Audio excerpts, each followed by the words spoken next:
இதனால் நம்முடைய சற்று தியானத்திற்கு கொஞ்சம் நான் எடுத்துக்கொள்ள வேண்டிய ஒரு சூழ்நிலை அல்லது நமக்கு தேவை, கண்டிப்பாக தேவை. நான் பெரியவன், நீ பெரியவன் அப்படின்னு சொல்லி மக்கள் எல்லாம் கொஞ்சம் போட்டி போடுறது உலகத்துல நமக்கு தேவையான ஒன்று உண்டு.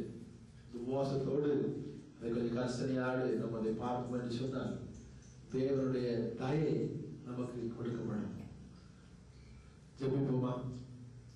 நேசித்தோடுகள் நல்ல பிதாவே, இந்த சிந்தனைக்கு நேராக எங்களுடைய சிந்தையை ஒருமுறைப்படுத்துவதா உங்களுடைய வார்த்தைகளை எனக்கு தியானிக்கு முன்பதாக நீங்கள் பேசுங்கப்பா.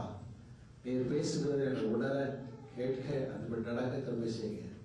ஆசீர்வதிக்க பலப்படுத்துங்க. இயேசுவின் நாமத்தில் பிதாவே. வாசிப்போம். ஆதியாகமம் 12ஆம் அதிகாரம் 16ஆம் வசனம்.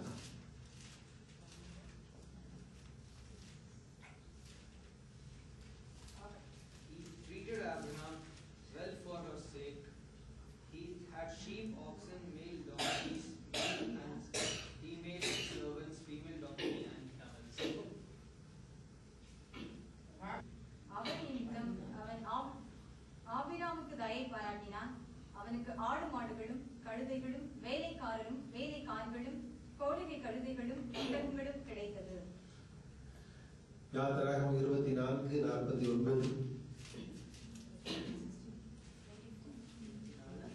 48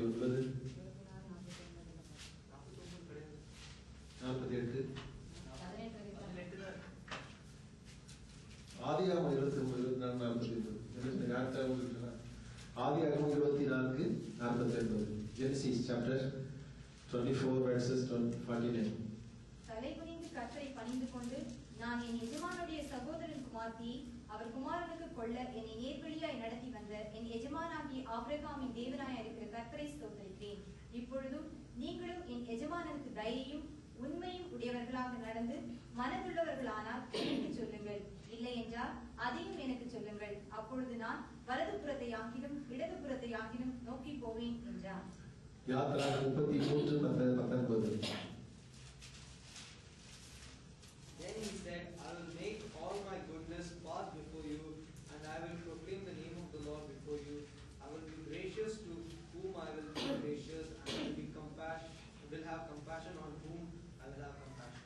அதற்கு அவர், என்னுடைய தயை எல்லாம் நான் உனக்கு முன்பாக கடந்து போக பண்ணி கர்த்தருடைய நாமத்தை உனக்கு முன்பாக கூறுவேன். எவன் மேல் கிருபையா இருக்க சித்தமா இருப்பேனோ அவன் மேல் கிருபையா இருப்பேன். எவன் மேல் இரக்கமா இருக்க சித்தமா இருப்பேனோ அவன் மேல் இரக்கமா இருப்பேன் என்று சொல்லி. ஹல்லேலூயா. தயை என்றால் என்ன? குட்னஸ் என்று சொல்லி கொள்ளப்பட்டிருக்கிறது.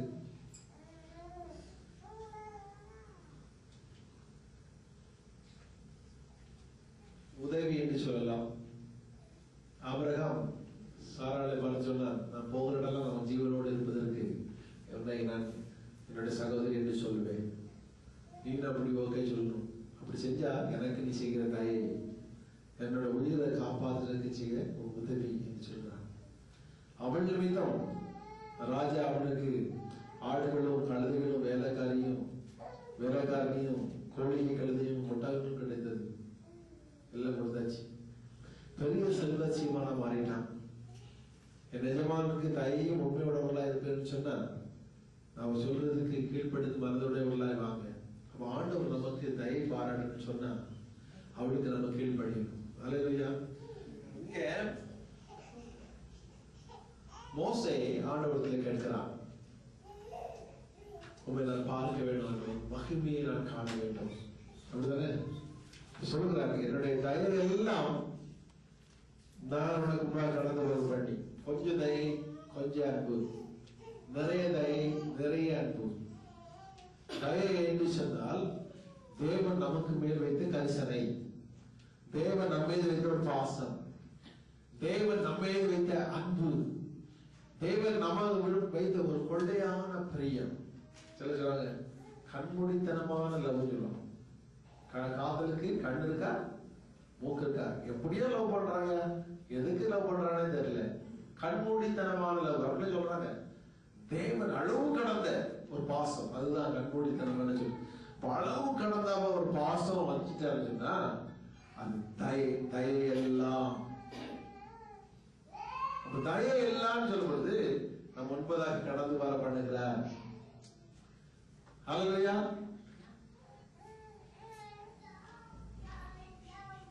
அப்போ தயை தேவன் பாராட்ட சொன்னா நமக்கு அது பாத்திரவனா இருக்கணும்.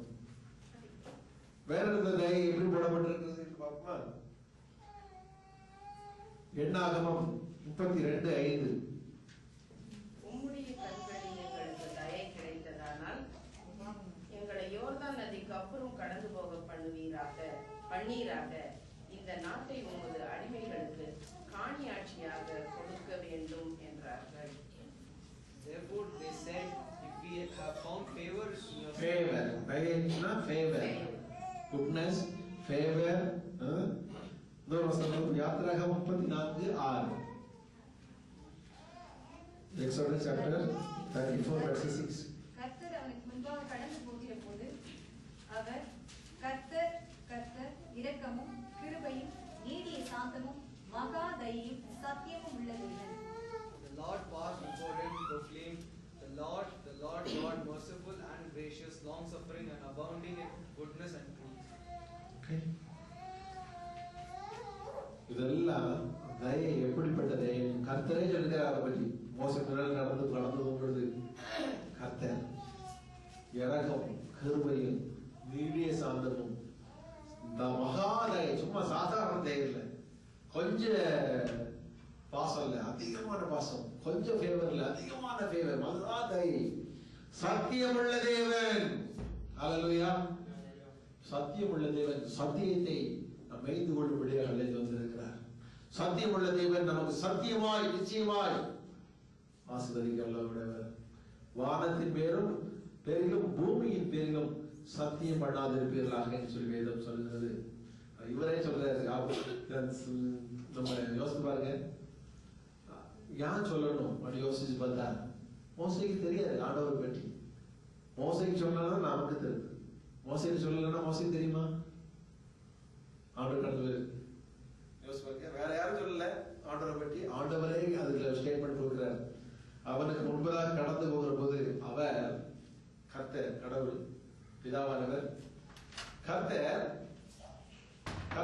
இரக்கமும். ரெண்டு தடவை சொல்லியாச்சு, கர்த்தர் என்று சொல்றாங்க. ஒரு தடவை சொன்னாலே உண்மையானது, ரெண்டாவது சொன்னா அப்படிதான், அதுல மாற்றமே கிடையாது. கர்த்தர் இரக்கமும். இறக்க குணம் உள்ளவன் நமக்கு அவனே பாக்கியவான். அப்போ கர்த்தர் பாக்கியத்தின் அதிபதி. இரக்கம், கிருபை, கிரேஸ், அபேண்டன்ஸ், அளவு கடந்த ஒரு கிருபை. கிருபைன்னா எதையும் மன்னிச்சு விடுது. போப்பா பழிச்சு பாருங்க, ஆளுதான் என்ன செஞ்சுட்டியா மன்னிச்சுக்கு போப்போ. ஓரக்கண் வச்சு பார்த்த மாதிரி தான். சரி, ஓரம் வந்து ஏன் பண்ணுறீங்க? நான் என்னுடைய ஆளுங்க போயிட்டு விட்டு விடுங்களா தான் கிருபை, கிரேஸ், போயிட்டு போ. சாத்தான் வந்து சொல்லுவான், உங்க ஆளு இந்த குற்றத்தை பண்ணிட்டான், கொலை குற்றத்தை பண்ணிட்டான், உபச்சாரம் பண்ணிட்டான், இந்த இது பண்ணிட்டான், போய் சாட்டி சொல்லிட்டான். ஆண்டவர் பாருங்க, நான் ரத்த சிந்திட்டேன் அவனுக்காங்க. ஏசப்பா எனக்கு மன்னிச்சுக்கணும் ஒரு வார்த்தை சொல்லியிருப்பான். ஆண்டவர் வந்து பிதா சொல்வார், இவனுக்காக ரத்த சிந்திட்டேன், அதை விட ஒரு விளக்கறையாக ஒன்றும் செய்ய முடியாது. அவன் குற்றத்தை நான் ஏற்றுக்கொண்டேன், மன்னிச்சிருங்க. கிராண்டட். அதான் கிரைஸ். அப்போ எதனாலும் செஞ்சுட்டு போகலாம், இயேசு நாமத்துல மன்னிச்சிருவேன். ஹல்லேலூயா. திருப்பி மன்னிப்பு எதிர்பார்க்க கூடாது. ஒரு தடவை மன்னிப்பு கெட்ட பிறகு ஒழுங்கா இருக்கணும், திருப்பி வாழணும். அதில் தேவன் பிரியமா இருக்கிறார். நீடிய சாந்தம். கோபம் சட்டு போட்டு வந்துச்சா அங்க சாந்தமே இல்லைன்னு அர்த்தம். நீடிய சாந்தம்னா கோபமே வரலன்னு அர்த்தம். சாந்தத்தின் சொரூபி. பல்லுக்கு பல், கண்ணுக்கு கண், உயிருக்கு உயிர் எடுக்கணும். பழைச்சு போட்டு இந்த வருஷம் அடுத்த வருஷம் தெரியுமா? அப்படி எனக்கு 26 ஆண்டுகளை தேவன் கொடுத்தாங்க. துர்மார்க்கமா ஜீவித்த கூட 26 ஆண்டுகள் இந்த மாதிரி இருக்கட்டும், ஒரு நாள் வருவாங்க. நீடிய சாந்தமுள்ள தேவன். மகாதை எப்படி இருந்தாலும் பரவாயில்லப்பா, அவன் எனக்கு வேணும், அவன் என்னுடைய பிள்ளை, எனக்காக ஒப்புக்கொடுக்கப்பட்ட பிள்ளை. மகாதை, ஃபேவர். யோசிச்சு பாருங்க,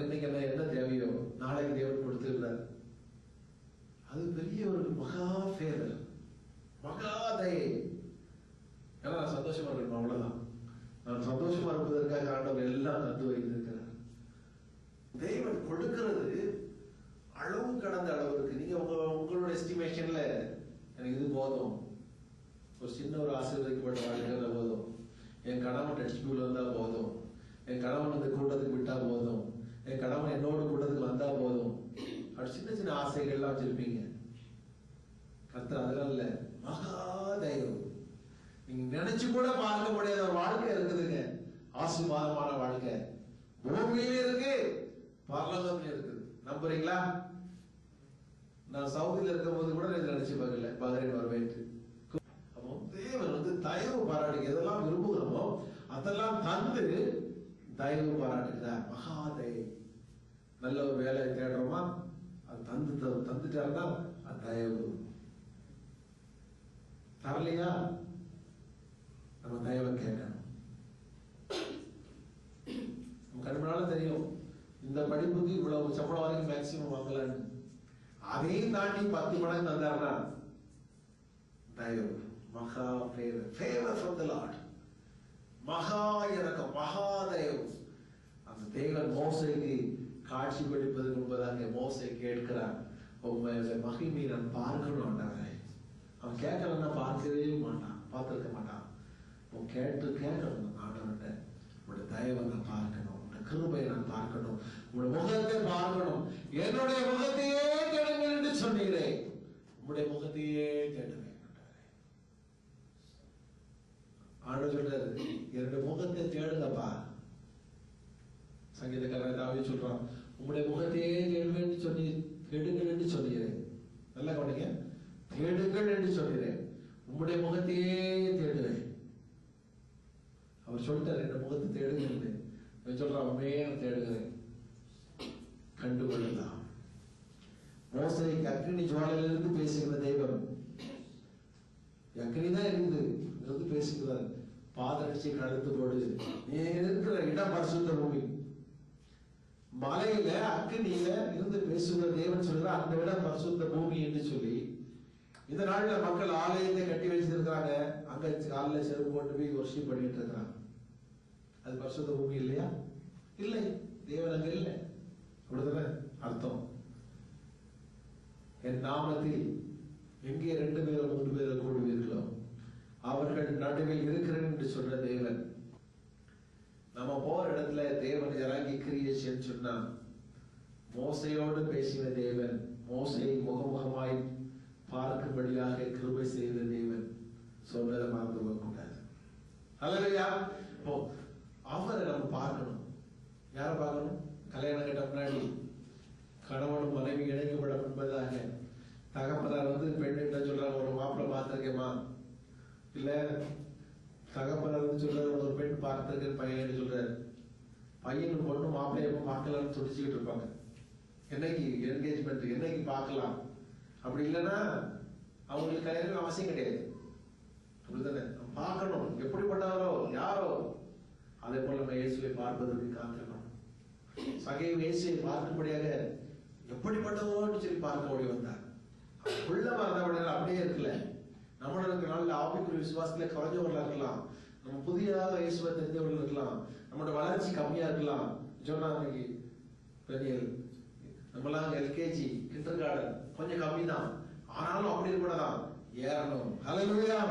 உயரமா ஏறணும். உயரமா உள்ள காட்டத்தி மரத்துல ஏறினது போல உயரங்களிலே ஏறணும். ஏறுறதுக்கு தேவ தயவு இறங்கி வரும். ஹல்லேலூயா! அவரை கண்டுகொள்ளும்படியாக அவருடைய கிருபை இறங்கி வருகிறது. மோசை கேட்டான், 6 அறிவுள்ள மனிதர் கேட்டுட்டான். ஆண்டவர் சொல்றார், வாப்பா மலையில ஒரு இடத்துல நில்லு, அங்க எனக்கு கிரு தயவு உண்டு, கரத்தினால நான் என் முகத்தை மறைப்பேன். நீ உன் மேல கடந்து போகும் பொழுது என்னுடைய முன் பாகத்தை நீ பார்க்க முடியாது, ஆனால் என்னுடைய பின் பாகத்தை பார்க்கலாம். பார்த்தான். ஹல்லேலூயா! நல்ல அது பழைய ஏற்பாட்டின் காலம். இந்த நாளில் இயேசு சொல்கிறார், அவன் மலையில ஏறிதான் தேவனுடைய சாயலை பின்புறம் பார்த்தான். இப்ப நீ மலையெல்லாம் ஏற வேண்டிய அவசியம் இல்லை, நானே உன்னுடைய இதயத்துக்குள்ள வாசம் பண்ணுகிறதை உலகம் காணும்படியாக எனக்கு கிருபை செய்வேன். அதான் ஃபேவர். பரிசுத்த ஆவியை தேவன் அனுப்புகிறார். நாங்கள் ஒவ்வொரு வந்து உனக்குள் வாசம் பண்ணுவோம். அப்படிதான் எழுதப்பட்டிருக்கிறது. தேவாதி தேவன் நமக்குள் இருந்து வெளியரங்கமா வருகிற விதத்தை பார்க்கும் பொழுது நாம் ஒன்றுமில்லை என்பதை நிரூபிக்க முடிகிறது. ஆனால் அவர் பெரியவர், அவர் மகத்துவம் உள்ளவர் என்பதை வெளிப்படுத்துகிறது. அநேகர் சொல்றாங்க, கர்த்தருக்கு கோபப்பட்டா உலகத்தை அள்ளி தருவார். அவர் கோபப்படாதபடிக்கு நீடிய சாந்தமா இருக்கிறார். யோசித்து பாருங்க, இஸ்ரவேல் ஜனங்களை தேவன் வழிநடத்தும் பொழுது 40 ஆண்டுகள் வனாந்தரத்தில் வழிநடத்தினா கூட மோசே ஒரு 40 நாட்கள் மலைக்கு போயிடுச்சு. ஆண்டவர் சமூகத்தில் இருந்துட்டு வரதுக்கு லேட் ஆயிடுச்சு. ஆசாரியன் ஆரோன் அவனை தான் பார்க்க சொல்லி போயிருக்கு. இவன் சரியா பார்க்கல. இறக்கி வர்றதுக்குள்ள இவெல்லாம் எங்களை வனாந்தரத்திலிருந்து கொண்டு கூட வந்தீர், மோசே வந்தவர் காணாம போயிட்டாரு. நாங்களாம் ஒரு தெய்வத்தை உண்டாக்கணும், கோயில் இல்லாத ஊர்ல ஏன் குடி இருக்கணும்னு சொல்லிட்டு தேவனை உருவாக்கணும்னு சொல்லிட்டு சப்போட்டா நகையெல்லாம் போட்டு சொல்லணும். எல்லாரும் தங்க நகைகள் எல்லாம் கொடுத்துட்டான். அதை உருக்குறாங்க. உருக்கி செய்யும் பொழுது ஒரு கன்றுக்குட்டியே வந்தது பாருங்க. அப்பவே கன்றுக்குட்டி உண்டாக்கிட்டான். இன்னைக்கு தமிழ்நாட்டுல பசுமாடை வளர்க்கிறவங்க எல்லாம் இருக்கிறாங்க செய்யறாங்க. அவன் கன்றுக்குட்டியை உருவாக்கிட்டான். என்னதுல? தங்கத்திலே உருவாக்கிட்டான். மோசே அங்கிருந்து 2 கற்பலகைகளை கல்லுல செய்த 10 கட்டளையும் எழுதி வாங்கிட்டு வர இந்த மக்களுக்கு ஆண்டோடு பெற்றுக்கொண்டு அறிவுரை கொடுக்க வருகிறார். இங்க பார்த்தா எல்லாம் கன்றுக்குட்டி வணங்கிட்டு இருக்கு. செய்தது யார்? ஆசாரியன். ஆசாரியன் அவன் தான் செய்யக்கூடாதுன்னு சொன்னா அவனை கொண்டுருப்பான். பார்த்தா சபை நம்மளால கண்ட்ரோல் பண்ண முடியாது. மெயின் பர்சனே போயிட்டாரு. நம்ம செகண்ட் நம்பர் 2 என்ன செய்ய முடியும்? இவனுக்கும் ஆண்டவருக்கும் உள்ள டச்சப் கம்மி. புரிஞ்சுடுங்க.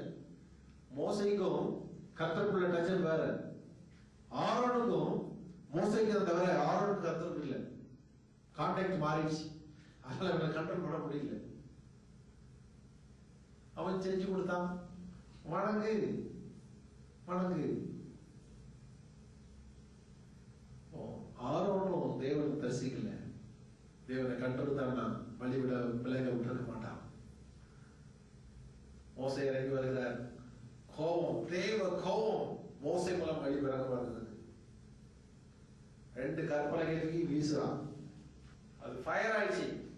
அந்த கண்டுக்குட்டி எரிந்து போட்டது. கல்லுதான் வீசுறான். அந்த கல்லு கற்பலகையில கட்டளையில தேவ கோபம் வழிவர பொழுது அந்த கட்டுக்குட்டில முக்குகள் வழங்கி சாம்பல் ஆகிடுச்சு, எரிசியாச்சு. அல்லேலூயா. எரித்து போட்ட பிறகு அதை தண்ணியில கலக்கிறான். கலக்கி அந்த மக்களை குடிக்க வைக்கிறான். எவ்வளவு கோபம் இருந்திருக்கு பாருங்க, யோசித்து பாருங்க. நாயானதான் கக்குனது திருப்பி சாப்பிடும். இவன் எல்லாம் தேவையில்லாத வணங்கிட்டு வந்திருக்கிறான். தேவன் வழி நடந்த பிறகு திருப்பி அதே போயிட்டான். பழைய குருடி கதவை தரடின மாதிரி. தேவன் அதுலயும் அவங்க குடும்பத்தெல்லாம் 40 வருஷம் வளைய விட்டு அவ்வளவு வரையும் யாரெல்லாம் எகிப்திலிருந்து வெளியாந்தாலும் அவ்வளவு வரையும் கொண்டு போட்டார். புதிய சந்ததி மட்டும்தான் கானான் தேசத்துக்கு போச்சு. தேவனுக்கு அப்படியே செய்ய தெரியும். அல்லேலூயா. கட்டளைகளை பெற்றுக்கொண்ட மோசே தேவனிடத்திலிருந்து தயவு கிடைத்தது. கட்டளைகளை பெற்றுக்கொண்ட மக்களுக்கும் தேவனிடத்திலிருந்து தயவு இறங்கி வருகிறது. அப்ப கட்டளைப்படி நடப்பதற்கு நம்ம அர்ப்பணிக்கும் பொழுது தேவ தயவு இறங்கி வருகிறது. சில இடங்களில் அந்த கட்டளைகளை நம்ம இருக்கிறோம். பொய் சொல்லாதிருப்பாயாக, களவு செய்யாதிருப்பாயாக, பிறருக்குண்டான யாதொன்றையும் செய்யாதிருப்பாயாக, உன்னிலே அன்பு கூறுவது போல பிறரிடத்திலே அன்பு கூறுவாயாக, ஓய்வு நாளை பரிசுத்தமாக ஆசரிப்பாயாக, உன் பூமியிலே யாதொரு சொரூபத்தையும் வணங்காதிருப்பாயாக, அந்நிய தேவர்களோட உண்டாயிருக்க வேண்டாம்.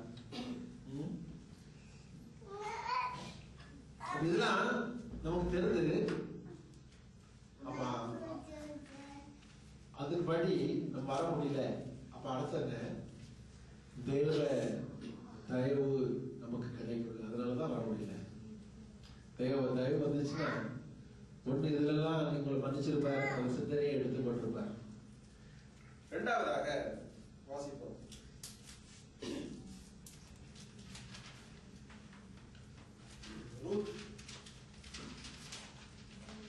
ரூத் 1ஆம் அதிகாரம் 8ஆம் வசனம். ரூத் 2ஆம் அதிகாரம் 2ஆம் வசனம். நகோமி தன் 2 மருமகள்களையும் நோக்கி, நீங்கள் இருவரும் உங்கள் தாய் வீட்டுக்கு திரும்பி போங்கள். மரித்து போனவர்களுக்கும் எனக்கும் நீங்கள் தயை செய்தது போல கர்த்தர் உங்களுக்கும் தயை செய்வாராக. 2:2. மோவாபிய ஸ்திரியான ரூத் என்பவள் நகோமியை பார்த்து, நான் வயல்வெளிக்கு போய் யாருடைய கண்களில் எனக்கு தயை கிடைக்குமோ அவர் கேட்ட கருங்களை பொறுக்கிக் கொண்டு வருகிறேன் என்றாள். அதற்கு இவள், என் மகளே போ என்றாள். ஹல்லேலூயா. And Naomi said to her 2 daughters-in-law, Go, return each to her mother's house. The Lord deal kindly with you as you have dealt with the dead and with me.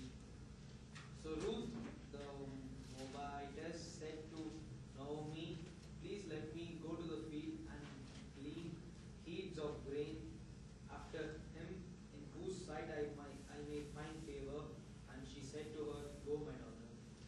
Hallelujah. Ruth வந்து 2 மருமகள்ல ஒரு மருமகள். நகோமி சொல்ற, என்னுடைய பிள்ளைகளுக்கு, மரித்து போன என் பிள்ளைகளுக்கு நீங்கள் தயவு செய்தது போல எனக்கும் தயவு செய்யணும். மரித்து போன பிள்ளைகளுக்கு என்ன செஞ்சா? ரூத்து அடுத்த மருமகளும் உதவி செய்தார்கள், மனைவியாக இருந்தார்கள். மரித்து போன பிறகு எனக்கு உதவி செய்யணும்பா, உங்க வீட்டுக்கு திரும்பி போங்க. ஒருத்தி போயிட்டா, யோ போக மாட்டேங்கிறான். நீங்க எங்க போறீங்களோ அங்க நான் கூட இருப்பேன். அப்போ தயவு சொல்லும் பொழுது என்னை விட்டுருப்பா, என்ன பாவத்திலிருந்து ஒரு விடுதலை பெற்ற ஒரு வாழ்க்கை நமக்கு கொடுப்பதுதான் தயவு. ஹல்லேலூயா. பாவங்களை விட்ட ஓய்ந்த கண்கள் நமக்கு தேவன் தரணும். பாவத்தை விட்ட ஓய்ந்த கண்கள்னா என்ன? கண்கள் பாவத்தை தேடாதபடிக்கு போதும். இதெல்லாம் என்ன இருக்கு? அந்த அளவுக்கு ஒரு வெறுப்பு, சுய வெறுப்பு தேவன் கொடுக்க இந்த கண்களை தரணும். அப்போ நகோமியோடு கூட ரூத் வந்தாச்சு. வந்த பிறகு ரொம்ப பஞ்சம், சாப்பாட்டுக்கு ஒன்றுமே இல்லை.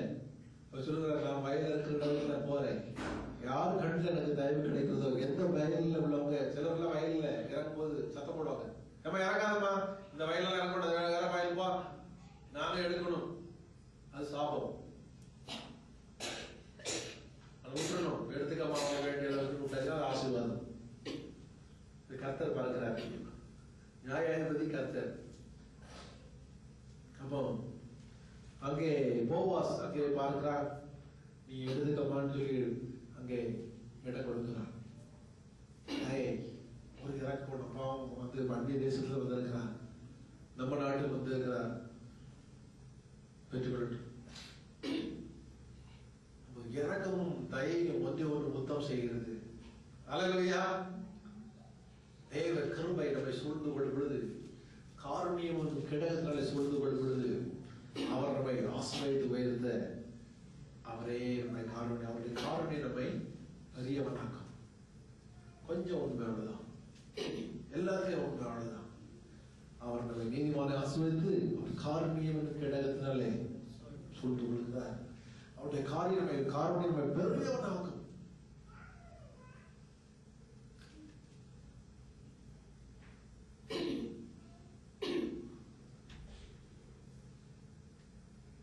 மூன்றாவதாக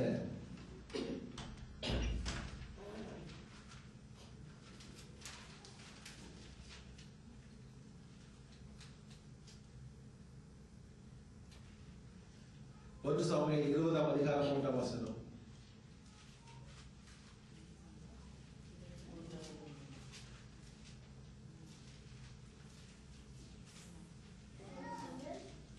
First Samuel chapter 20 verses 3.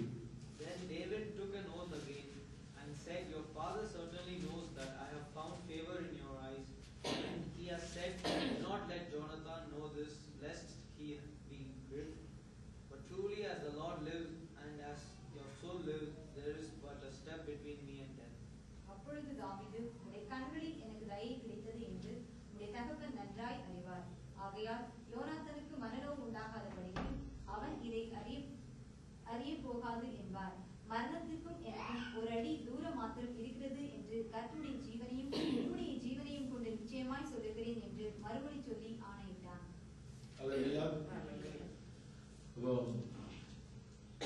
யோனத்தான் வந்து ஃப்ரெண்டா இருக்கிறாரு தாவீதுக்கு.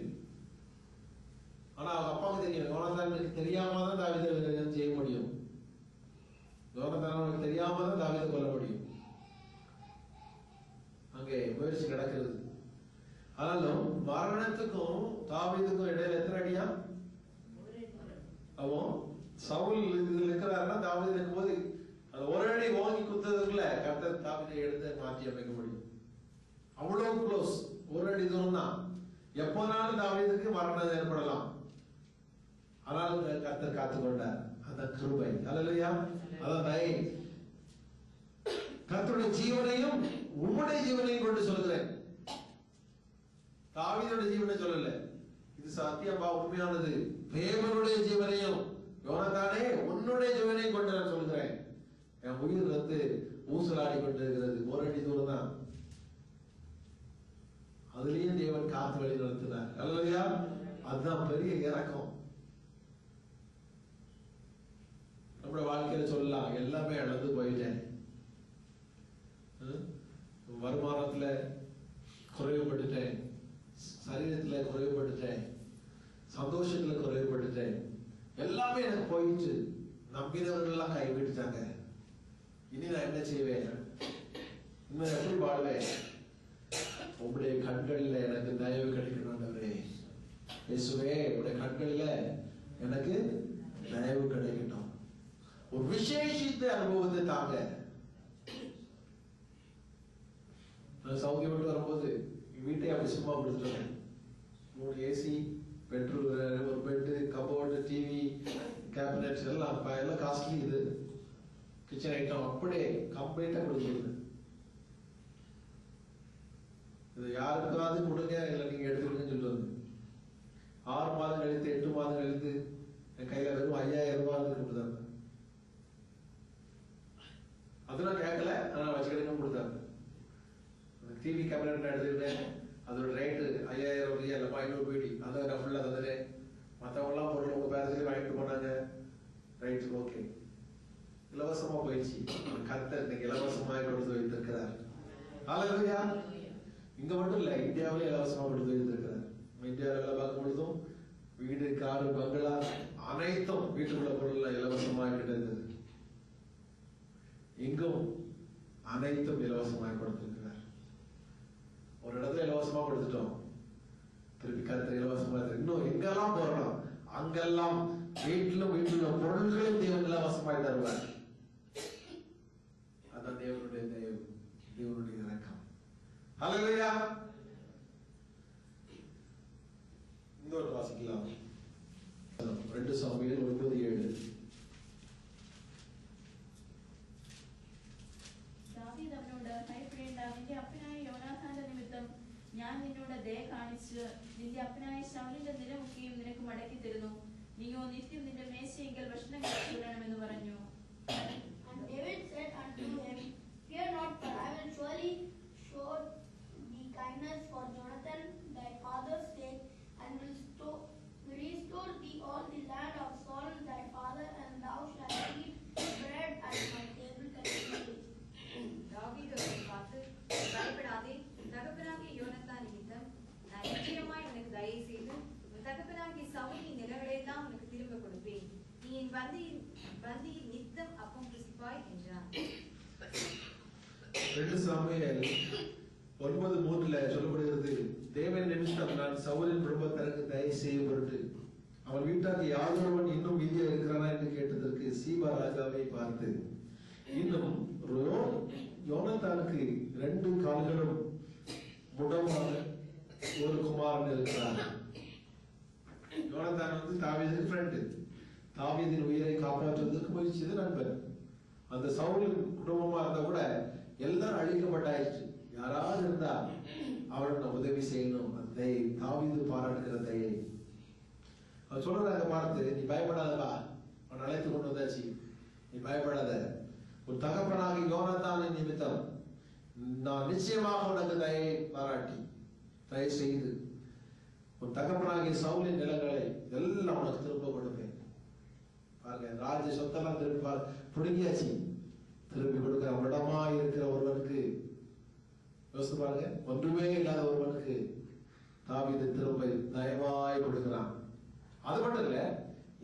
பந்தியில நித்தம் புசித்தார். யாராவது ராஜாவுடைய டேபிள்ல ஒரு நொண்டியான சப்பானியான ஒருவனை உட்கார சாப்பிட வைப்பானா? யோசிச்சு பாருங்க. நாமளும் இன்னைக்கு நொண்டியை போல சப்பானியை போல குருடரை போலதான் இருக்கிறோம். தேவனை அறியாமல் தேவன் நம்முடைய பந்தியில் வந்து கொண்டு சமர்ந்து சாப்பிட்டு கொண்டிருக்கிறார். ஹல்லேலூயா. அவர்களுடைய இரக்கம். தேவன் அறியாமல் இருக்கிற நம்மை, அவரை பார்க்க கூட முடியாமல் இருக்கிற நம்மை நம்மோடு வந்து போஜனம் பண்ணி கொண்டிருக்கிறார். ஒருவர் என் சத்தத்தை கேட்டு கதவை திறந்தார், நான் உட்பிரவேசித்து அவனோடு கூட போஜனம் பண்ண பண்ணுவேன், அவனும் என்னோட கூட போஜனம் பண்ண பண்ணுவான் என்று சொல்லி வேதம் சொல்கிறது. யோசித்து பாருங்க. நம்ம வீட்டுல டைனிங் டேபிள்ல யாராவது ஒருத்தர் நடக்க முடியாம உட்கார முடியாம சப்பானியா இருக்காங்கன்னா, சொந்தக்காரன் வீட்டுல இருந்து வந்தவங்க கூட வந்தா கூட நினைச்சுவோம், அவன் அங்கே இருக்கட்டும், அங்கேயே சாப்பாடு கொடுப்போம் இருக்கிற இடத்துக்கு. நம்ம நினைக்கிறோம் அவன் ஒரு பெரிய உதவி செய்யறான்னு சொல்லிட்டு, அடுத்த சைடு பார்த்தா அங்க வச்சு சாப்பாடு கொடுத்தா ஒரு அருவருப்பு நினைக்கிறோம். தாவீதோ அவனுடைய தகப்பனாருக்கு நிமித்தம் அவனுக்கு தயவை பாராட்டு மட்டுமல்ல, நிலங்களை கொடுத்தது மட்டுமல்ல, அதெல்லாம் ஈஸி கொடுக்கறது, ராஜாவுக்கு கொடுக்கறது ஈஸி. ஆனா அவனுக்கு பந்தியில வச்சு சாப்பிட வைக்கிறான். தினம் ஒரு நாள் மட்டும் இல்லை, தினம் பார்க்கும்போதெல்லாம் யோனாதான் அவனை உயிரை காப்பாற்றி நான் ஜீவனோடு இருக்கிறேன் என்பதை நினைவு கூறும்படியா. அல்லேலூயா. அப்ப நம்மளும் இன்னைக்கு ஜீவனோடு இருக்கணும்னா கர்த்தர் சொல்கிறார், என்னாலதான் உயிரோடு இருக்கிறா, என்னாலதான்மா நீங்க உயிரோடு இருக்கிறீங்க, ஆகவே உன்னோடு வந்து நான் தங்கி வாசம் பண்ணி வந்திருக்கிறேன், ஆகவே உன்னுடைய படுக்கை நிறைய பக்கம் நான் வந்திருக்கிறேன், ஆகவே உன்னோடு கூட நான் போஜனம் பண்ணும்படியாக உன்னோடு கூட வந்திருக்கிறேன். நாம் ஜீவனோடு நடமாடும்படியாக, சத்த கிரியைகளுக்கு விளக்கப்பட்டவர்களாக, விசுவாசம் என்னும் கேடகத்தை பிடித்தவர்களாக, இயேசுவை தலையாய் வைத்து செயல்படும்படியாக தேவன் இறங்கி வந்திருக்கிறார். இன்னொரு வாசிக்கலாம். 1 2ஆம் அதிகாரம் 7ஆம் வசனம். கீலேயாத்தியனான பர்சிலாவின் குமாரனுக்கு தயை செய்வாயாக, அவர்கள் உன் பந்தியிலே சாப்பிடுவர்களுடன் இருப்பார்களாக. உன் சகோதரனாகிய அப்சலோமுக்கு முன்பாக நான் ஓடி போய் அவர்கள் என்னை ஆதரித்தார்கள். தயை என்றால் என்ன? ஒருத்தருக்கு உதவி செய்யணும், நம்ம சாப்பிட சாப்பாடு அவங்களுக்கு கொடுக்கணும். பசியாக இருந்தேன், அவர்கள் எனக்கு என்னுடைய பசியை தீர்த்தார்கள். தாகமா இருந்தேன், என்னுடைய தாகத்தை தீர்த்தார்கள். வியாதியா இருந்தேன், வியாதியை பார்க்க வந்தார்கள், விசாரிக்க வந்தார்கள். இந்த சிறியவர்கள் ஒருவனுக்கு நீங்கள் எதை செய்தாலும் எனக்கே செய்தீர்கள். தயன்னு சொன்னா நமக்கு யாராவது உதவி செஞ்சிருப்பாங்க ஒரு காலத்துல, திருப்பி அவங்க கஷ்டப்படுறாங்கன்னு பார்த்தா நாம் உதவி செய்யணும். அதான் தயை. நம்ம தயை பாராட்டும் பொழுது தேவன் தயை பாராட்டுவார். நம்ம எதை செய்யறோமோ அதை தேவன் 10 மடங்கு திருப்பி தர வல்லவராக இருக்கிறார். நன்மை செய்ய திராணி உள்ளவர்களா இருக்கும் பொழுது நன்மை செய்ய வேண்டிய நன்மை தக்கவர்களுக்கு செய்யாததுக்கு கூட செய்யணும். நம்ம முடியும்னா முடி செய்யணும். சிலர் அப்படின்னா ஸ்டேட்டஸ் பார்ப்பாங்க. நம்முடைய ஸ்டேட்டஸ் என்ன? இன்னைக்கு நான் ஒரு லட்சாதிபதி, இன்னைக்கு நான் ஒரு கோடீஸ்வரி. கோடீஸ்வரர் ரேஞ்சில் தான் தேடுவான். பெண்ணை பார்க்கறது பாருங்க, மாப்பிள்ளை பார்க்கறது பாருங்க. நம்ம ஸ்டேட்டஸ் 10 கோடி ரூபாய்னா 20 கோடி ரூபாய் ஸ்டேட்டஸ்ல தான் தேடணும். நம்ம பொண்ணு மாப்பிள்ளை பார்க்கறது கஷ்டப்படுறான், அவனுக்கு சாப்பாட்டுக்கே வழி இல்லை, அந்த வீட்டுல பொண்ணு கொடுக்க மாட்டான், அந்த பொண்ணு மாப்பிள்ளை எடுக்க மாட்டான். எடுத்தானா அது தயை. எந்த குடும்பம் ஆசீர்வதிக்கப்படுறதுக்கு இவனுடைய தயை பாராட்டுகிறான். பொதுவா வசதி குறைஞ்ச இடத்துல எடுத்தாலும் அந்த குடும்பம் நல்லா இருக்கும். வசதி கூட எடுத்தா கொஞ்சம் பிரச்சனை அதிகமா தான் இருக்கும். அப்ப தேவன் நம்மகிட்ட எதிர்பார்க்கிற காரியம் என்ன? இல்லாதவர்களுக்கு நாம் கொடுக்கணும், இல்லாதவர்களை தாங்கணும், அவங்களே நம்மளுடைய ஸ்டேட்டஸ்ல கொண்டு வரணும். நிறைய யோசித்து பார்ப்பேன். நிஜ காலத்துல கர்த்தருடைய ஊழியத்தை செய்யும்படியா வந்திருக்கிறோம். ஆனா ஊழியமே செய்ய விரும்பலாங்கள, ஏன் ஊழியத்தை செய்யபடிய ஊழியத்தை உருவாக்குறேன்னு யோசிப்பேன். அவங்க யாரோ வந்து எப்படியோ ஒரு வாழ்க்கைன்னு போயிட்டு இருப்பாங்க. ஆனா அவங்களுக்கு ஒரு கீ கொடுத்து ஊழியம் இப்படி செய்யுங்க அப்படி செய்யுங்க ஒய்ஃப் சொல்லுவா, அந்த எல்லாத்தையும் ஊழியம் செய்ய நீங்க சொல்லுவீங்க, இது மட்டும் உங்களுக்கு ஒன்றுமே தெரியாது, இது என்னுடைய பாரம், இது ஆண்டவருடைய பாரம். ஆகவே என்னுடைய பாரம் என்னுடைய பாரம் நான் மட்டும் ஊழியம் செஞ்சு போறாங்கன்னு போலாமே. மனைவியுடைய பாரம் நானும் என் பிள்ளைகளும் ஊழியம் பண்றேன், பாரம் என்னுடைய பாரம் இல்ல, மத்தங்கள்லாம் ஊழியம் பாரம். தெய்வ வல்லமை கரத்துல வெளிவருகிறதை பார்க்கிறேன். வந்த அனைவரும் எஸ் அனைவருமே ஊழியத்தை செய்யணும், அனைவருமே வல்லமையா எழுதணும். அது தேவன் கொடுக்கிற பாரம். நாற்றமான வாழ்க்கையிலிருந்து பரிசுத்தப்படுத்தி ஒன்றுக்கு உதவாத நம்மை பிரயோஜனமாக்குகிற தேவன். அல்லேலூயா. யோசிச்சு பாருங்க, உங்க குடும்பத்துல எல்லாருக்கும் பிரச்சனை, உங்களுக்கு மட்டும் பிரச்சனை இல்லைன்னா நீங்க ஆசீர்வதிக்கப்பட்டவர்கள். உங்களோட வந்து கேட்பாங்க, என்னமா உனக்கு மட்டும் பிரச்சனை இல்லையே, எங்களுக்குலாம் அப்படி பிரச்சனை இருக்கு, என்ன பிரச்சனை சொல்லலாம் தைரியமா, இயேசு என்னோடு கூட இருக்கிறார், அவர் மற்றவர்களை பார்த்துக் கொள்கிறார். இது ஒரு விதம். இன்னொரு விதம் சொல்ல வேண்டிய அவசியம் இல்லை. அவளுக்கு அவரா இயேசு அவரோடு கூட இருக்கிறார், ஆகவே அவருக்கு தொந்தரவு இல்லை. இது உலகம் கொடுக்கிற சாட்சி. இன்னொன்னு, இயேசு நான் கூட இருக்கிறேன், உன்னை அசைப்பவன் யார்? தேவனுடைய கரம் அப்படி விளையாடி நடந்து போகிறது. இங்கே அப்சலோமும் முன்பாக தாவீது ஓடி போகிறான். அங்கே பர்சிலாவின் குமாரர்கள் அவருக்கு உதவி செய்தார்கள், அப்பம் கொடுத்தாங்க, தண்ணீர் கொடுத்தாங்க. அதனால அவர்களுக்கு தயை செய்வாயாக என்று சொல்லுகிறான். அவரும் ஒரு பந்தியில சாப்பிட இடம் கொள்ளப்பா சொல்லி சாலமோன் சொல்லியாச்சு. பாருங்க, தயை என்று சொன்னால் சும்மா சிநேகிதம் ஃப்ரெண்ட்ஷிப் பாராட்டுறது இல்லை. இக்கட்டில் உதவி செய்யவே சகோதரன் பிறந்திருக்கிறான். இக்கட்டில் உதவி செய்ய சகோதரன் பிறந்திருக்கிறான். இக்கட்டில் இடுக்கட்டில் உதவி செய்கிற சகோதரன் பிறந்திருக்கிறான். ஆனா சகோதரன் பக்கத்துல இல்ல, யார் உதவி செய்வா? சகோதரன் ஊர்ல இருக்கிறாங்க, நீங்க இங்க உதவி செய்யற யார்? யோசித்து பாருங்க. அப்போ அக்கம் பக்கத்தில் உள்ள நண்பர்கள் தான் உதவி செய்யணும். அந்த உதவி செய்ய வைப்பது யார்? தேவன். அல்லேலூயா. அப்போ அயலானே வாசி, சொந்தக்காரரை விட்டு அயலானே பக்கத்து வீட்டுக்காரரை வாசி என்று வேதம் போட்டு இங்கே சொந்தம் உருவாக்கியாச்சு. அதுக்கு தவறான சொந்தம் இல்லை, நல்ல சொந்தம். இயேசுவுக்குள்ளாக கட்டப்பட்ட குடும்பம். அல்லேலூயா. இயேசுவுக்குள்ளாக யோசிச்சு பாருங்க. நல்லவர்களை தேடி கண்டுபிடிக்க கஷ்டமான காரியம். கெட்டவர்கள் நீங்க எப்போ ரோட்ல பார்த்து 100 பேர் போனா 99 பேர் பார்க்கலாம். ஒரு நல்லவர் ஆளை நீங்க கண்டுபிடிக்கிறது கடினமான காரியம். அந்த ஒரு நல்ல நண்பரை நீங்க தேடி கண்டுபிடிச்சிட்டீங்கன்னா நீங்க விலை உயர்ந்த முத்தை கண்டுபிடிச்சிட்டீங்கன்னு அர்த்தம். அதுக்கு உங்க பேர் முத்துன்னு சொல்லிட்டீங்கன்னா நீங்க ஒரு முத்து விலையேறப்பட்ட முத்தா இருக்கலாம். உங்களை கண்டுபிடித்த கணவர் அதை விட விலையேறப்பட்டவர்களா இருக்கலாம். நீங்க இயேசுவுக்கு தெரிஞ்சுக்கிட்டீங்கன்னா, இயேசுக்குள்ள வந்துட்டீங்கன்னா அதை விட பெரிய ஒரு ஆசீர்வாதம். முத்து ஒரு விலை உண்டுன்னு சொன்னா, வைரத்துக்கு ஒரு விலை உண்டுன்னு சொன்னா, இயேசுக்கு ஒரு விலை உண்டு.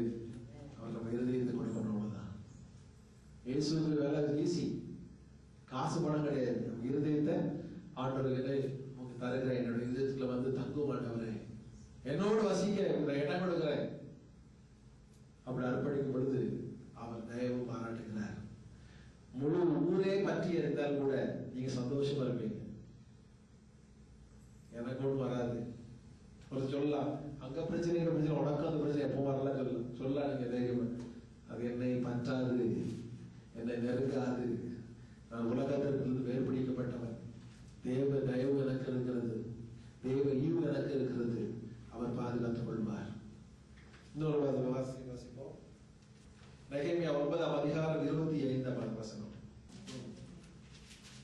அவருடைய அரணான பட்டணங்களையும் செழுமையான பூமியையும் கட்டிக்கொண்டு சகலவித உடைமைகள் நிறைந்த வீடுகளையும் வெட்டப்பட்ட துறவுகளையும் ஏராளமான திராட்சை தோட்டங்களையும் ஒலிவ தோப்புகளையும் கனி கொடுக்கும் விருட்சங்களையும் சுதந்தரித்துக் கொண்டு புசித்து திருப்தியாகி கொடுத்து பெரிய தயையினால் செல்வமாய் வாழ்ந்தார்கள். உம்முடைய பெரிய தயையினால் செல்வமாய் வாழ்ந்தார்கள். உம்முடைய பெரிய தயையினால் செல்வமாய் வாழ்ந்தார்கள். சில நல்ல பணக்காரனா இருக்கிறான், நல்ல கோடீஸ்வரனா இருக்கான், திடீர்னு ஏழையாயிரம். 10 கப்பல் இருந்து சொல்றான், கோடீஸ்வரன் சொல்றான். கப்பல்ல ஒரு 2 கப்பல் போனா சரி, 1 கப்பல் போனா சரி, அந்த கப்பலையும் கொடுத்துட்டு வெளியே வர வேண்டியிருக்கு. கேள்விப்பட்டிருக்கீங்களா? பண்ணலே தெரியல. குஜராத்ல கோடீஸ்வரன் சொல்ல அழைக்கப்பட்ட நிறைய கோடீஸ்வரர்கள் பூகம்பம் ஏற்பட்டபடினாலே அவர்களுடைய வைரங்கள், நவரத்தனங்கள், தங்கங்கள் எல்லாம் வீட்டோடு வீடாய் மண்ணுக்குள் சென்றபடினாலே உடுத்தின வேட்டி சட்டையோடு கூட அவர்கள் ரோட்டில் இருக்கும் பொழுது ஏழையாய் மாறிவிட்டார்கள் ஒரே ராத்திரியில. நேற்று தினத்தில் அவர் கோடீஸ்வரன், இந்த தினத்துல சாதாரண ஒரு நேர சாப்பாட்டுக்கு வழி இல்லாத வழிக்கு தேவன் மாற்றி அமைத்து விட்டார். இங்கே வேதத்தில் போடப்பட்டிருக்கிறது, உங்களுடைய பெரிய தயையினால் செல்வமாய் வாழ்ந்தார்கள். நம்ம இன்னைக்கு சந்தோஷம் வாழ்றோம்னு சொன்னா, நிறைந்த பொருட்கள்லாம் வாங்க முடிகிறதுன்னு சொன்னா, செல்வமாய் அந்தஸ்தாய் வைத்திருக்கிறான்னு சொன்னார், இது கர்த்தருடைய பெரிய தயவு. ஹல்லேலூயா. ஒரு தரித்திரன் பணக்காரனானா சந்தோஷம். யோசித்து பாருங்க, ஒரு கோடீஸ்வரன் தரித்திரனா ரொம்ப கஷ்டம். அவனுடைய ஆத்மா நெருக்கப்படும். யான் உயிரோடு வாழ்றோம்னு சொல்லி அப்படி ஒரு நிலைமை வரும். அவனுக்கு மரணத்துக்கு அவனுக்கு ஒரு அடி தான் இருக்கும். அவன் அத்தனை கம்பளங்களை விரித்து வாழ்ந்திருப்பான், விலையேற வஸ்திரங்களை கொடுத்திருப்பான், ராஜ போகமான சாப்பாடுகளை சாப்பிட்டு இருப்பான். இங்கோ சாதாரண ஒரு சாப்பாட்டை கொடுத்து ஏதோ ஒன்று சாப்பாடு மனம் கூட வராது சாப்பிடுறது அவனுக்கு. ஆனாலும் அவன் நிலைமை அப்படி தள்ளப்பட்டான். ஒரு வாரம் சாப்பிடாமல் இருந்திருக்கலாம், அடுத்த வாரம் சாப்பிட்டு ஆகணும், அப்பதான் ஜீவனோடு இருக்க முடியும். கவரி மானை கொடுத்து பார்க்கும் பொழுது, கவரி மான்ல 3 கொம்பு உடைஞ்சு போச்சுன்னா செத்து போகும். முடி போனாலும் முடி இருந்தாலும் செத்து போகுது. மானுக்கு பொதுவாகவே கொம்பு போனாலும் செத்து போகுது. அப்போ அதுகிட்ட இருந்து ஒரு பொருள் போயிடுச்சுன்னா அதே நினைச்சு துக்கமா இருந்து இருந்து இருந்து ஒன்று புசிக்காமல் இருந்து மறைத்து போகிறது. நாமும் ஒன்று சாப்பிடாம இருந்தோம்னா சீக்கிரம் சேர்ந்துடும். ஒழுங்கா சாப்பிடுங்க. என்னடா ஃபாஸ்டிங் வீட்டில் வந்து சாப்பிட சொல்றாங்க, இன்னைக்கு சாப்பிடல நாளைக்கு சேர்த்து சாப்பிடுங்க. ஹல்லேலூயா. சாப்பாடு சாப்பிடுறதா சரியா சாப்பிடுங்க. கர்த்தருடைய சமூகத்துல காத்திருக்கும் பொழுது சாப்பாட்டை விளக்கிட்டு தண்ணீரையும் விளக்கிட்டு, ஆண்டவரே உன் முகத்தை பார்க்க முடியும் வந்திருக்கிறேன், உண்மை பார்க்கணும் ஆண்டவரே. இன்னைக்கு பார்க்க முடியலையா, அடுத்த முறையாவது பார்த்துருக்கணும் ஆண்டவரே. அதுக்கு நம்மளை சரி செய்து கொள்ளணும்.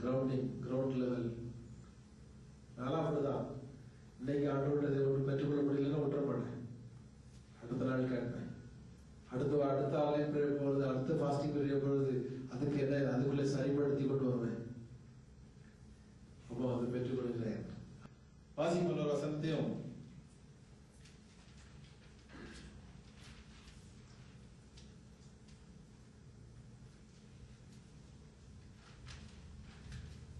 எஸ்தர் 2ஆம் அதிகாரம் 17ஆம் வசனம்.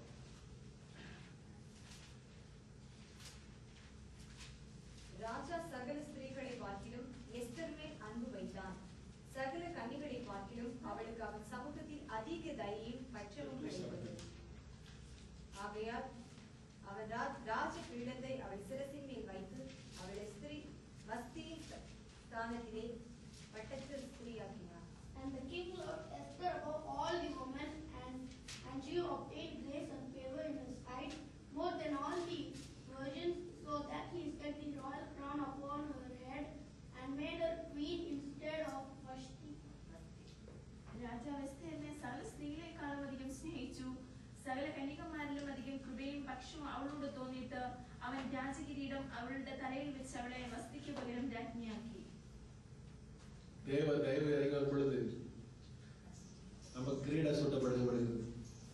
எஸ்தருக்கு உலகத்தின் ராஜா அன்பு வைத்தபடினாலே அந்த ராஜ ஸ்திரீக்குள்ள ராணிக்குள்ள அந்தஸ்தை கொடுத்து கிரீடத்தை வைக்கிறார். தேவனும் இங்க நம்ம மீது அனுபவிக்கிறார். தேவன் அனுபவிக்கும் பொழுது நமக்கு சிரசிலை கிரீடத்தை தருகிறார். தந்தது மட்டுமல்ல, நம்ம தான் விசேஷித்தவர்கள் சொல்லி முத்திரை கொடுக்கிறார். ஊழியக்காரன் அப்படி சொன்னா ஒரு கிரீடம் வச்சாதான் ஊழியக்காரனா இருக்க முடியும். போலீஸ் டிபார்ட்மெண்ட் சொன்னா அது ஒவ்வொன்றுக்கும் ஒரு ரேங்குக்கு ஒரு இது கொடுக்குறாங்க இல்லையா? அப்போ கிரீடம் கொடுக்கப்பட்டா பட்டத்து இளவரசி, பட்டத்து ராணி அப்படின்னு கொடுக்குறாங்கன்னா தேசம் அவர்களுக்கு கீழே இருக்குது. ராஜா, ராஜாக்கு அடுத்தது ராணி, அவங்க கீழே தான் கண்ட்ரோல். அதுக்குள்ளதான் மற்றவங்க. தேவன் உங்களுக்கு எனக்கும் ரொம்ப அனுபவித்தார்னா கிரீடத்தை தருகிறார். நம்ம சொல்றபடி நடக்கும்படியாக உலகத்தை தேவன் ஆளுகை புரிகிறதன் மூலமாக. அப்போ தேவ தயவு இறங்கி வச்சா வந்தா தேவன் நம்ம அன்பு கொடுக்கிறார். அன்பு திரளான பாவங்களை மூடுகிறது. நம்ம பண்ண பாவம் அத்தனை மூடி போடுகிறது. அப்படிதான் வேதம் சொல்லுகிறது. திரளான பாவங்களை அன்பு மூடுகிறதா. நம்ம பண்ண அக்கிரமம், அயக்கத்தனம், கர்த்தருக்கு பிரியமில்லாத காரியங்கள் அத்தனையும் கர்த்தர் மறந்து கிரீடத்தை, பொற்கிரீடத்தை சூடி நம்மை மகிழும்படியாக செய்து அவர் மகிழ்கிறார். எஸ்தர் ஒரு உலக பிரகாரம் ராணியா இருக்கலாம். நீங்களும் நானும் பரலோகத்தின் தேவனுக்கு, எஜமானுக்கு ராணியாக, ராஜாவாக தேவன் மாற்றி விட்டார். அவருடைய சித்தம் செய்யும்படியாக, அவருடைய இரக்கம் இந்த பூமியில் நம் மூலமாக வெளியிறங்கும்படியாக.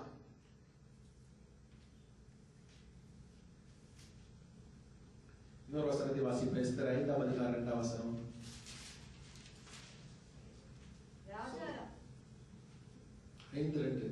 So it was when the king saw Queen Esther standing in the court that she found favor in his sight, and the king held out to Esther the golden scepter that was in his hand. Then Esther went near and touched the top of the scepter. Hallelujah. ராஜா அங்க ராஜா ஆளுகை செய்கிற இடத்துக்கு ராணி வருவதற்கு இடம் கிடையாது, அனுமதி கிடையாது. அப்படியே வந்தாங்கன்னா வந்தவங்களை கொண்டு போனதுதான் சட்டம். ஆனா இவன் அந்த யூத மக்களை காப்பாற்றுவதற்காக ராஜாவை நான் போய் சந்திப்பேன்.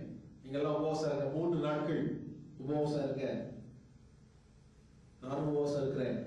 நான் ராஜாவை சந்திக்க போகிறேன். அவரை கொண்டு போட்டாலும் சரி, அவரை உங்களுக்காக நான் போய் இருக்கிறேன். கர்த்தருக்கு ராஜாவுக்கும் எஸ்தருக்கும் நடுவில் இறங்கினபடினாலே, எஸ்தரை பார்த்தோட ராஜாவுக்கு கோபம் வராதபடிக்கு தேவ மகா தயவு இறங்கினபடினாலே ராஜா தயவு பாராட்டினான். வா உள்ளே என்று சொல்கிறார். அவள் பேர் பொற்கொலை அவன் தொடுபடியாக, உனக்கு என்ன பிரச்சனைன்னு கேட்கும்படியாக அவன் சொல்லுகிறார். இந்த மாதிரி ஒரு பிரச்சனை இருக்குன்னு சொல்றது முன்பதாக எங்க வீட்டுக்கு விருந்துக்கு வரணும். ஒரு ஸ்டைல் ஆகக்கூடாச்சு. நீங்களும் வரணும், அந்த ஆமோனும் வரணும் விருந்துக்கு. வருகிறார். வந்த பிறகு அவர்கள் காரியங்களை சொல்கிறார். வெற்றியை தேவன் கொடுக்கிறார். அல்லேலூயா. அப்போ தேவன் நமக்கு தயவு, ஒரு உலகத்தின் மனிதனிலிருந்து பெற்றுக்கொள்ள என்பதாக தேவன் நமக்கு என்பதாக செல்ல வேண்டும். தேவன் நமக்கு முன்பாக சென்றால் அங்க தயவு கிடைக்கும். அங்கே முழு யூதர்களும் அதை காப்பாற்றப்படுகிறார்கள். ஆமோனோ மொர்தெகாய்க்கு செய்யப்பட்ட அந்த தூக்கு மேடையிலே தூக்கப்படப்படுகிறார். மொர்தெகாய் ஆமோனின் ஸ்தானத்திலே பிரைம் மினிஸ்டராக உட்காருகிறார், முதல் மந்திரியாக உட்காருகிறார். கர்த்தர் எஸ்தரோடு இருந்தபடினாலே ராஜாவும் எஸ்தர் பக்கம் திரும்பினார். இந்த உலகத்தின் எல்லா விதமான சௌக்கியத்திலும் அவர் வளரும்படியாக, செல்வமாய் வாழும்படியாக தேவ கிருபை பாராட்டப்பட்டது. நமக்கு அப்படிப்பட்ட கிருபை தேவை பாராட்டுவார். வாசிப்போம். நீதிமொழிகள் 11:27. நன்மையை ஜாக்கிரதையுடன் தேடுகிறவன் தயை பெறுவான், தீமையை தேடுகிறவனுக்கோ தீமையே வரும். He who honestly seeks good finds favor, but trouble will come to him who seeks evil. நன்மையை ஜாக்கிரதையுடன் தேடுகிறவன் தயை பெறுவான். பாருங்க, நல்லது மட்டும்தான் தேடணுமா, சும்மா எல்லாத்தையும் தேடக்கூடாது. நன்மையான காரியத்தை ஜாக்கிரதையா, அசால்ட்டாவும் தரக்கூடாது, அஜாக்கிரதையாவும் தரக்கூடாது. உங்களுக்கு கணவன் ஒவ்வொருத்தர் கொடுத்திருக்கிறார், மனைவியை ஒவ்வொருத்தர் கொடுத்திருக்கிறார். அங்க போய் அஜாக்கிரதையா பேசிக்கிட்டு கூடாது, ஜாக்கிரதையா பேசணும். மனம் புண்பற்றக்கூடாது, வருத்தப்பற்றக்கூடாது, எந்த சூழ்நிலையும் சொல்லி பயந்து ஜாக்கிரதையா பேசணும். அப்படி பேசுனீங்கன்னா நன்மையை பெறுவோமா, தயவை பெறுவோமா? என்னடா நன்மை செஞ்சாதானே தயவு பிரயோஜனம். கணவனுக்கு நீங்க நன்மை செஞ்சீங்கன்னா நீங்க தயவு பெறுகிறீங்க, மனைவிக்கு நன்மை செஞ்சாலும் அவங்க தயவு பெறுகிறீங்க. கர்த்தர் தயவு செய்கிறவர். அல்லேலூயா. உலகத்திலிருந்து உங்களுக்கு உள்ள உபத்திரங்கள் எல்லாம் மாற்றி தயவு செய்கிற தேவன் இதுலதான் அவர் பார்க்கிறார், எப்படி அன்பா இருக்கிறார்கள் ஒருவர். நிறைய வீடுகள்ல பார்த்தா ஏதாவது ஒரு சின்ன கணவனுக்கும் மனைவிக்கும் ஒரு வருத்தம், அதனால ஒரு வாரம் பேசுறது கிடையாது, ஒரு மாசம் பேசுறது கிடையாது. சாப்பாடு போட்டு வச்சிருது, சாப்பிடுங்க, சாப்பிட்டா சாப்பிடுங்க, சாப்பிடணும். நாய்க்கு வச்ச மாதிரி நாய்க்கு சாப்பாடு வச்சு சாப்பிட்டா சாப்பிடணும். அதுல அன்பு இல்லை. நம்ம வீட்டு நாய்க்கு தான் சட்டில் வச்சு சாப்பிட போறோம், சாப்பிட்டா சாப்பிட போறோம். நான் சாப்பிடலன்னா அடுத்த சோதனைக்கு போடுறோம். கடனும் இல்லை, சாப்பிடலையா உட்கார்ந்து சாப்பிட வைக்கணும். அதுதான் தயவை பாராட்டுகிறது. அல்லேலூயா. எந்த பிடிக்கலன்னு தெரிஞ்சுக்கணும், அதை தெரிஞ்சுட்டு அதை சரிப்படுத்தணும். அப்ப தேவன் அதுல விரும்புகிறார். அப்போ ஒரு கரிசனை, ஒரு அக்கறை நமக்குள்ள இது உண்டா அப்படின்னு பாக்குறாரு. அந்த விதத்துல என் ஒய்ஃப் பார்க்க போனா சில நேரத்துல நான் செல்ல ரொம்ப கோபமா இருந்திருப்பேன், இல்ல ரொம்ப நடந்திருப்பேன். என்ன கேட்கறதே எனக்கு கஷ்டமா இருக்கு. யாரும் கேட்கறா இல்ல, சொல்லுங்க, சொல்லி முடிச்சிருக்கேன். நான் சொல்ல இது மாதிரி பிரச்சனை இருக்கு, உடனே அதை மாற்றி அவ்வளவுதானே, ரைட், ஓகே, நீங்க அதை விட்டுருங்க, நான் ஜோ பண்ணலாம் அப்படின்னு சொல்லுவேன். நானும் அதுக்கு ஃபுல்லா அப்படி சுத்திட்டு தான் வருவேன். இன்னும் ஆபீஸே வரல, அவங்க ஷாப்பிங் போகலாம், ஷாப்பிங் கூட்டு போவோம். அங்க போய் போறேன், நான் என் ஆபீஸ் பிரச்சனை நினைச்சு தான் வருவேன். ஷாப்பிங் கூட்டு வந்தேன், அது மறக்கிறதுக்கு மறக்கலையா அப்படின்னு கூட்டு சொல்ல கடைசியா. அது என்ன உங்களுக்கு உலகத்தின் காரியங்கள், தேவ லோகத்தின் காரியங்களை பாருங்க, இது ஒன்றுமே இல்லை. அதுக்கு இதெல்லாம் மறந்துடும். ஓகே, நானும் நார்மலா வந்தவருக்கு அது போலதான் சாப்பாடு வீட்டில். பெரியமர்களே, ஒருவர் கவலையா இருக்கும் பொழுது ஒருவர் தேற்றணும். கணவன் கவலையா இருக்கும் பொழுது மனைவி தேற்றணும், மனைவி கவலையா இருக்கும் பொழுது கணவன் தேற்றணும். ஒரு நிமிஷம் அழுறீங்களா, அழுது முடிச்சிருக்கும், அடுத்த நாள் அழுது அழக்கூடாது. திரும்பி அழுது ராமாயணத்தை சொல்லிக்கிட்டே இருக்க கூடாது. நான் அப்படி இருந்தா அப்படி இருந்திருப்பேன், இப்படி இருந்தா அப்படி இருந்திருப்பேன், எல்லாம் இல்லை. இப்படி இருந்தாலும் இப்படிதான் இருப்பீங்க, ஆண்டவர் தேடினா ஒழுங்கா இருப்பீங்க. அல்லேலூயா. அப்ப தேவ தயவு மனுஷர் மூலமாக வெளிப்படுகிறது, மனுஷ தயவு குடும்பத்தில் வெளிப்படுகிறது. வாசிப்போம், வசனத்தை வாசிக்கலாம். 2 தெசலோனிக்கேயர் 1:12 வசனம். 2 Colossians, Thessalonians 1:12. That the name of 1:12.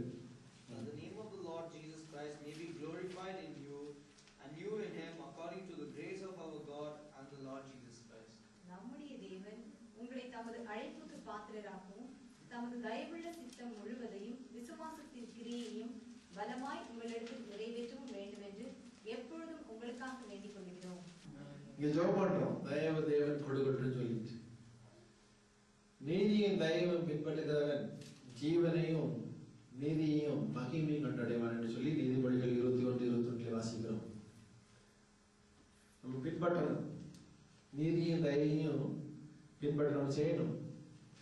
அது வந்தாச்சுன்னா ஜீவன் கொடுக்கிறார், நீதியை கொடுக்கிறார், மகிமையை கொடுக்கிறார். அதை கண்டடைய கிருபை செய்கிறாரா? அப்போ இதெல்லாம் ஜெபம் பண்ணும் பொழுது தேவன் நம்முடைய தயவுள்ள சித்தத்தின்படி தமது ஊழியத்துக்கு அழைத்த பிள்ளைகளை, தமது அழைப்புக்கு பாத்திரமாக இருப்பவர்களை, என்ன அழைப்பு அழைக்கிறார்கள்? ஆண்டவர் நினைப்பார், வந்து வீட்டுல சேர்ந்து நல்லா சாப்பிட்டு போகணும், வாங்க பரலோகத்துல உங்களுக்கு சாப்பாடு உருவெடுத்து ஜீவ விருட்சத்தின் கனி உங்களுக்கு ருசி கொடுப்பேன், அதுக்கு அழைக்கிறாரு. அழைப்பு வந்து ஊழியம் செய்வதற்கு அழைப்பு, அழைப்புக்கு பாத்திரவான்களை மட்டும்தான் அழைக்கிறார். தயவு தேவனை கொடுத்து வச்சிருக்காருன்னா ஜோமானாலே தூக்குற மாத்தியெல்லாம் மாத்தி விழுத்துங்கப்பா அப்படி வச்சிருக்காரு. நம்ம தேவன் கொடுத்த இறக்கமும் தயவும் நம்மளோட அழைப்புக்கு பாத்திரமுள்ளவளா இருக்கும்படியாக தயவுள்ள சித்தத்தை முழுவதும் விசுவாசத்தின் கிரியையும் பலமாய் தேவன் இடைபடுவதற்கு அந்த அழைப்புக்கு பாத்திரம் சொன்னா ஊழியம் செய்யறதுதான் அந்த அழைப்புக்கு பாத்திரமாய், அதுக்கு அவருடைய தயவு தருகிறார். அது மட்டும் இல்ல, நம்முடைய இரட்சகராகிய தேவனுடைய தயவையும் மனுஷர் மேலுள்ள அன்பையும் வெளிப்படுத்துவதற்கு பிரசனமாவதற்கு நாம் காத்திருக்கணும்.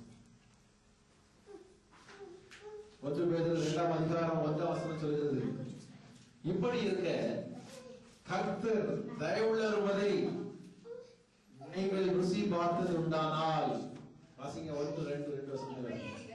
கர்த்தர் தயவுள்ளவர் என்பதையும் நீங்கள் ருசி பார்த்தது உண்டானால் சகல துர்குணத்தையும் சகலவித கபடத்தையும் வஞ்சகங்களையும் பொறாமைகளையும் சகலவித புறக்கூறுதலையும் ஒழித்துவிட்டு நீங்கள் வளரும்படி புதிதாய் பிறந்த குழந்தைகளைப் போல திருவசனமாகிய களங்கமில்லாத ஞானப்பாறையின் மேல் வாஞ்சையாய் இருங்கள்.